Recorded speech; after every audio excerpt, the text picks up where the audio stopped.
जावरिया सरगोदा में Punjab poultry traders association के ज़ेर एहतमाम हल्फ बर्दारी की तकरीब का इनेकाद किया गया, जिसमें पंजाब के मरकज़ी सदर मियाँ तारिक जावेद ने मुंतखब होने वाले ओहदेदारान से हल्फ लिया। तकरीब में पोल्ट्री से वाबस्ता लोगों ने बड़ी तादाद में शिरकत की। सरगोदा के मकामी होटल में पंजाब ट्रेडर्स एसोसिएशन सरगोदा के 9 मुंतखब ओहदेदारान की तकरीब मुनक्किद हुई, जिसमें पंजाब ट्रेडर्स एसोसिएशन के मरकज़ी सदर मियाँ तारिक जावेद ने हल्फ लिया। तकरीब में पंजाब ट्रेडर्स एसोसिएशन के सदर मोहम्मद नदीम अत्तारी ने कहा कि आज हम सरगोदा में योम तशक्कुर मना रहे हैं, जिसमें मेरे कायद मियाँ तारिक जावेद जो मेहमान खुसूसी हैं, उन्होंने पंजाब के तमाम अजला में पोल्ट्री से ताल्लुक़ रखने वालों से जिस तरह मोहब्बत का इजहार किया और हुकूमत के साथ पोल्ट्री के रेट्स पर जो कामयाबी हासिल की है, उस पर हम उन्हें मुबारकबाद पेश करते हैं। सरगोदा पोल्ट्री एसोसिएशन की तरफ से आपको यकीन दिलाता हूँ कि सरगोदा के शाहीन आपके साथ कदम ब कदम हर जगह मौजूद होंगे।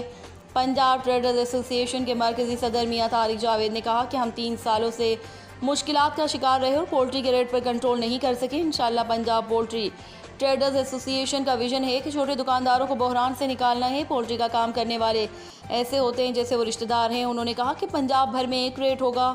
मियाँ तारिक जावेद ने कहा कि ये बहुत बड़ी कामयाबी है कि हमारे मुज़ाकरात कामयाब हुए, पोल्ट्री के रेट फिक्स किए गए। बढ़ती हुई महंगाई, पेट्रोल और डीजल के रेट्स में इजाफे की वजह से पोल्ट्री इंडस्ट्री के हर शोबे को मसाइल का सामना करना पड़ रहा है।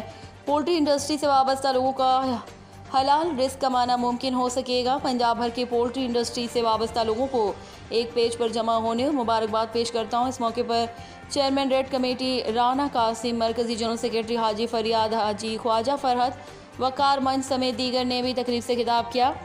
Punjab poultry traders association Sargodha के 9 मुंतखब ओहदेदारान में सर्टिफिकेट तकसीम किए। सदर Punjab poultry traders association Sargodha Nadeem Attari ने तमाम मेहमानों का शुक्रिया अदा किया। रिपोर्ट हाजी जफर अब्बास, तहसील रिपोर्टर, शाहपुर, जावरिया।